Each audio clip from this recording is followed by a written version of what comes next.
Bharat Ratna doctor Bhimrao Ambedkar को कोटि कोटि नमन। ये कार्यक्रम डॉक्टर भीमराव अंबेडकर के जीवन पर आधारित है, जहां भारत की जनता के प्रति उनके योगदानों को पूरी सजगता से चित्रित और रेखांकित करने का प्रयास है। कार्यक्रम में दिखाई गई घटनाएं लब्ध प्रतिष्ठ पुस्तकों से ली गई हैं। इस कार्यक्रम के जरिए चैनल की ओर से एक विश्वसनीय, सजग और सकारात्मक प्रयास है कि डॉक्टर बाबा साहेब भीमराव अंबेडकर के जीवन की संघर्ष यात्रा एवं गौरव गाथा पूरे आदर के साथ घर घर पहुंचे और उनके योगदानों से सभी संपूर्णता में परिचित और आह्लादित हों।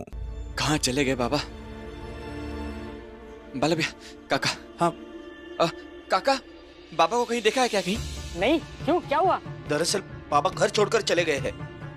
भीम भी खाना पीना छोड़कर बैठ गया। आपको कहीं मिले तो बताना उनको। हाँ, जरूर जरूर। तुम दोनों चिंता मत करो, मिल जाएंगे रामजी भाऊ। हैं?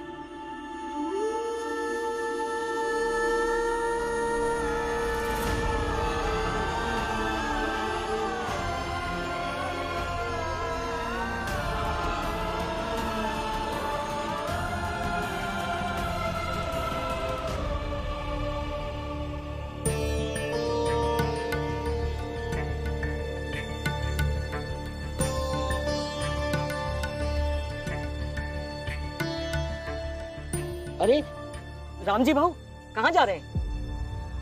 आप रुकिए मत, चलिए। अरे मेरी बात तो सुनिए। किसी की बात नहीं सुननी हमें, चलिए ना। भीम ने खाना पीना सब छोड़ दिया है। कह रहा है कि जब तक उसके बाबा लौट कर नहीं आएंगे वो कुछ खाएगा पिएगा नहीं।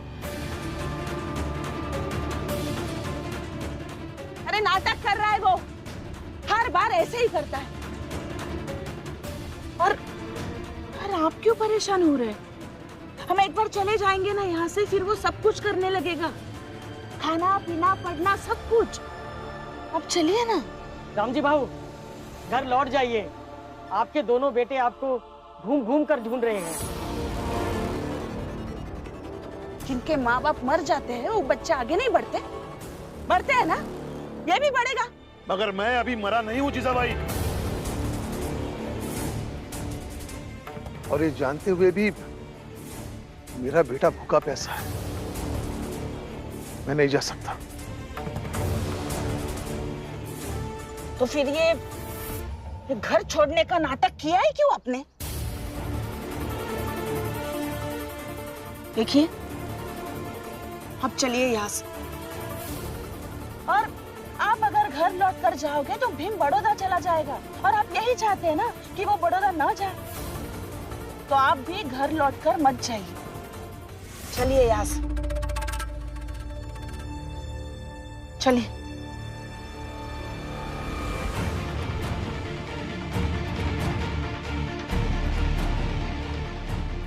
रुकिए, उधर कहाँ जा रहे हैं आप? मुझे जरा सोचने दो। जब से तुम मेरी जिंदगी में आई हो, मेरा सोचना बंद हुआ है। मैं जानता हूं अगर मैं घर लौट कर गया तो भीम का बड़ौदा जाने का फैसला मेरे विरोध पर भारी पड़ जाएगा। इसलिए मुझे थोड़ा सोचने दो, क्योंकि एक बाप की वजह से अगर बेटा एक घंटा भी भूखा रहे तो ठीक नहीं है। इसलिए मुझे जरा सोचने दो कि क्या करना है। रामजी भाऊ रुक जाइए। भीम जैसा बेटा किसी किसी को मिलता है। रामजी भाऊ रुक। मेरे सामने भीम की तारीफ कर रहे हो? बताती हूँ अभी। रुको रुको रुको रुको तुम, रुको रुको।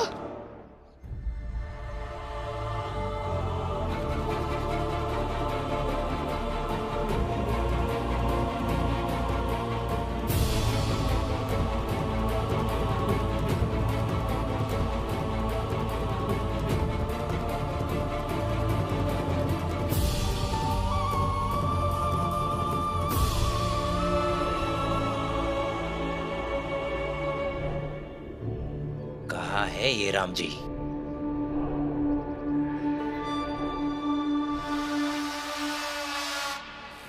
आओ।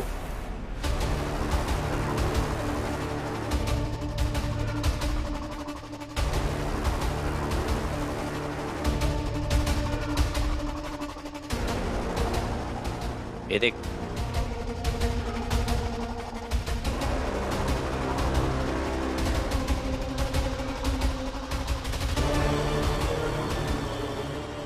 चल के धक्का दे देते, खेल ही खत्म।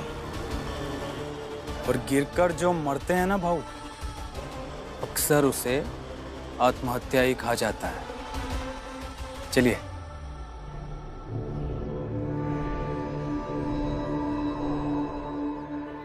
सब लोग मिलकर मुझे मेरे पति से दूर रख रहे हो। रुको, रुको तुम, रुको।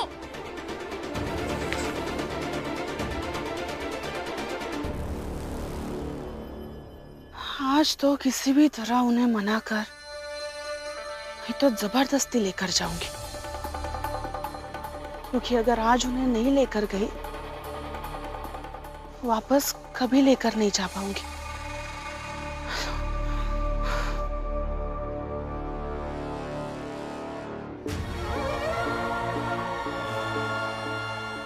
क्या करूं मैं? भीम ने जीत बांध दी है। अगर उसने जीत बांध दी तो बांध दी। ये कैसी कश्मकश में फंस गया हूं। घर जाऊं या कहूं, और कुछ समझ में नहीं आ रहा है क्या करूं। मेरा बेटा भूखा है।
हमारे बाबा को धक्का दोगे तुम?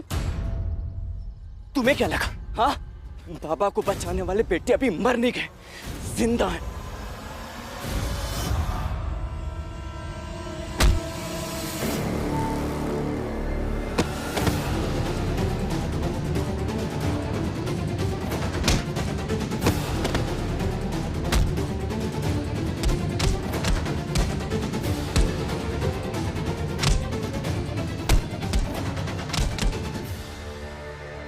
अब चलिए यहाँ से, चलिए ना। हम कहीं नहीं जाएंगे।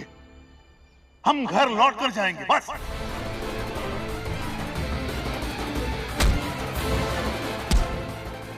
अभी के अभी यहाँ से भाग जाओ, वरना सर फोड़ देंगे तुम्हारा। अभी के अभी निकल जाओ, वरना यहीं पे मार डालेंगे।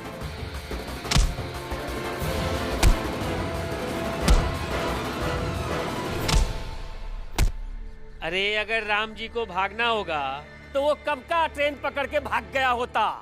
अभी तक वो मुंबई में थोड़ी होगा। हाँ? अरे कहाँ भागेंगे?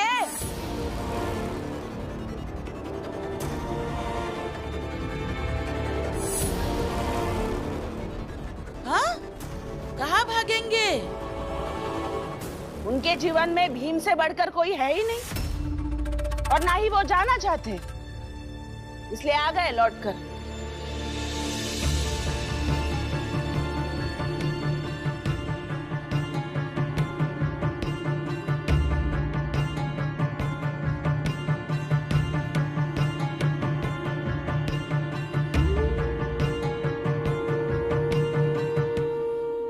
भैया। बाबा, कहाँ चले गए थे आप? अगर मैं घर छोड़कर चला जाऊंगा तुम खाना पीना छोड़ दोगे? हाँ, छोड़ दूंगा। खाना पीना सब कुछ छोड़ दूंगा। आपको मुझसे बहस करनी है बाबा? बहस कीजिए। आपको इन सबके सामने लड़ना है, लड़ाई कीजिए, लेकिन आगे से कभी भी आप मुझे छोड़कर जाएंगे नहीं।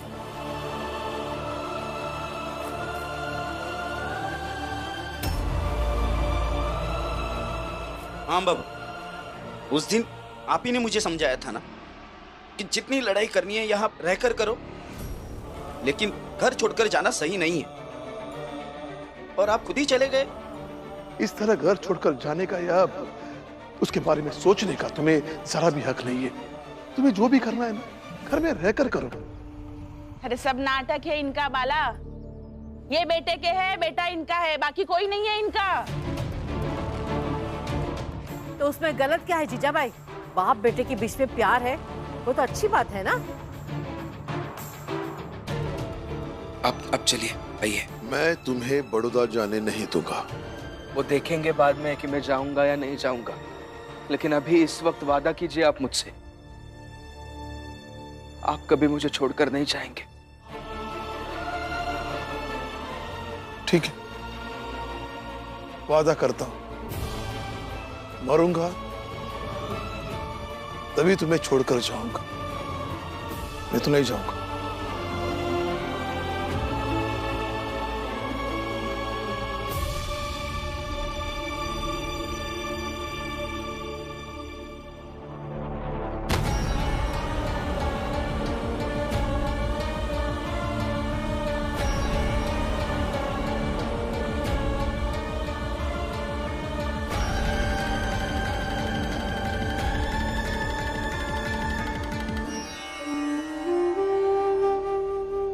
मैं तुम्हें बड़ौदा जाने नहीं दूंगा। वो देखेंगे बाद में कि मैं जाऊंगा या नहीं जाऊंगा।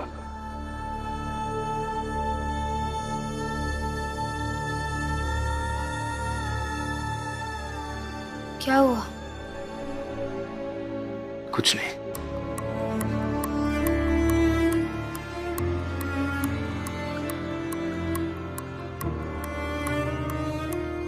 पापा तो आ गए ना, तो अभी इसी बात पर संतोष कर लीजिए। आगे जो होगा वो देखा जाएगा। बाबा वापस आ गए, बाबा सही सलामत है, इस बात का तो संतोष है ही मुझे। और इसीलिए मैं इस वक्त बाबा के बारे में नहीं सोच रहा हूँ, किसी और बात के बारे में सोच रहा हूँ। और वो बात मुझे बेचैन कर रही है। अब कौन सी बात आपको परेशान कर रही है? देखो, बाबा के अपने तर्क हैं, उनकी अपनी बातें हैं, लेकिन हमें सयाजी महाराज के बारे में भी सोचना चाहिए या नहीं? उनके द्वारा दिए गए आदेश को हम कैसे नजरअंदाज कर सकते हैं?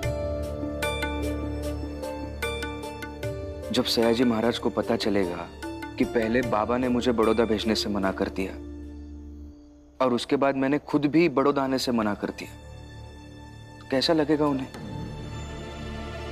और ऐसा तो नहीं होगा कि उन्हें कुछ भी पता नहीं चल रहा होगा।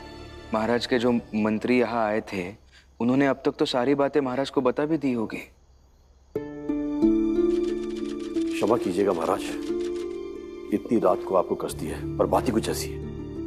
भीमराव तो आना चाहता था, पर उसके पिता राम जी नहीं चाहते, और फिर भीमराव के पिता के गायब होने पर खुद ही भीमराव ने आने का फैसला बदल दिया है। ये सब घटित हुआ है महाराज। यकीन नहीं होता हमें। भीमराव से ऐसे बर्ताव की अपेक्षा नहीं थी हमें। भीमराव का यह बर्ताव नजरअंदाज नहीं कर सकते हम। फिर ये सब सुन के सयाजी महाराज को कितनी पीड़ा होगी। उन्होंने अगर मुझे छात्रवृत्ति दी है तो उसमें उनका भी कुछ लाभ होना चाहिए या नहीं? अगर ऐसे ही सब छात्रवृत्ति पाने के बाद मुकरते रहेंगे तो महाराज किसी पर विश्वास कैसे रख पाएंगे? बस यही बात मैं सोच रहा हूं, और इसके बारे में महाराज को भी कुछ ना कुछ फैसला तो लेना ही पड़ेगा। भीमराव की काबिलियत को देखकर ही हमने उसे छात्रवृत्ति दी थी, लेकिन इस बार एक और फैसला लेंगे हम। महाराज जो फैसला लेंगे वो हमें मानना भी पड़ेगा। मुझे तो डर इस बात का लग रहा है कि मेरी इन हरकतों की वजह से कहीं सयाजी महाराज आने वाले जरूरतमंदों को छात्रवृत्ति देने से रोक ना दे। खतरा सबसे बड़ा इस बात का लग रहा है मुझे। फैसला तो लेना होगा, वो भी कड़ा फैसला। मैं जो कुछ भी कह रहा हूं उसका एक एक अक्षर भीमराव और उसके परिवार वालों को जाकर बताना। कहना उनसे अगर मेरे फैसले का उल्लंघन हुआ तो राजद्रोह का मुकदमा चल सकता है उन पर, और कड़ी से कड़ी सजा भी दी जा सकती है। जी महाराज। अब जो होगा सो होगा। आप अपनी जगह गलत नहीं है और बाबा भी अपनी जगह पर गलत नहीं है, फिर कुछ गलत हो ही नहीं सकता। आप चलिए सो जाइए, उठिए। लेकिन मुझे डर लग रहा है रमा, कहीं ना कहीं कायदे कानून टूटे हैं हमारे हाथों से, और कायदे कानून टूटने पर मुझे बेचैनी होती है, और वो बेचैनी मुझे इस वक्त हो रही है।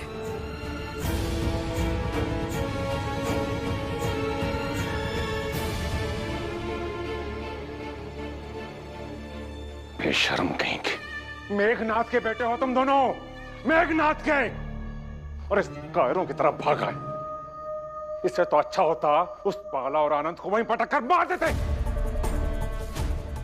कम से कम सुकून तो मिलता मुझे, पर खुद ही घायल होकर भागा है। बाबा मैं तो उन दोनों को अकेले ही पटक देता, लेकिन पता नहीं उन दोनों में अचानक इतनी ताकत कहां से आ गई।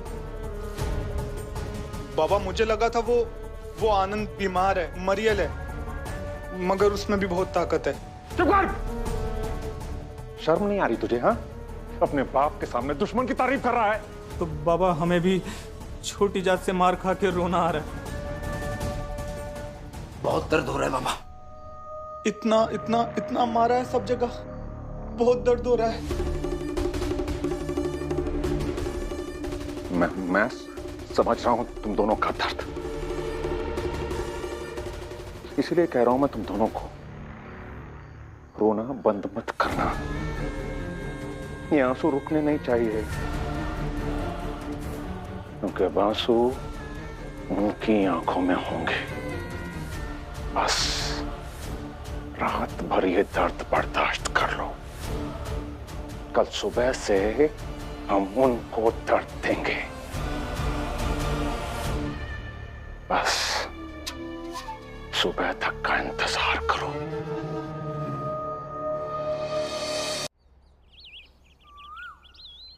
आप सबने हमें जात से बाहर कर दिया है, इसीलिए मैंने आप सबको यहाँ घर से बाहर बुलाया, ताकि आप सबको मैं दिखा सकूं अपने बच्चों की हालत। बच्चों आ गया, और कपड़ा हटाकर अपनी चोटें दिखाओ इन सबको। ध्यान से देखिए मेरे बच्चों की हालत।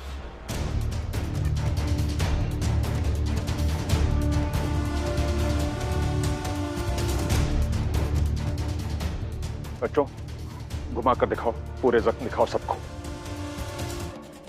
देखिए, देख रहे हैं आप सब ये चोट के निशान?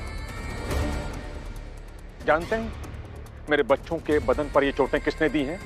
छोटी जात के दो लोगों ने, छोटी जात के भीमराव के दोनों भाई बाला और आनंद ने दिया है सब। अब फैसला आप सबको करना है कि हमें जात से बाहर रखकर ऐसे ही शांति से बैठकर हमारी हालत का तमाशा देखें या हमारे साथ मिलकर इन चोटों का बदला लें। देखिए, मेरी बस इतनी प्रार्थना है कि मेरे बच्चों के आंसुओं को एक तराजू पर रखकर ही कुछ भी सोचिएगा या फैसला लीजिएगा।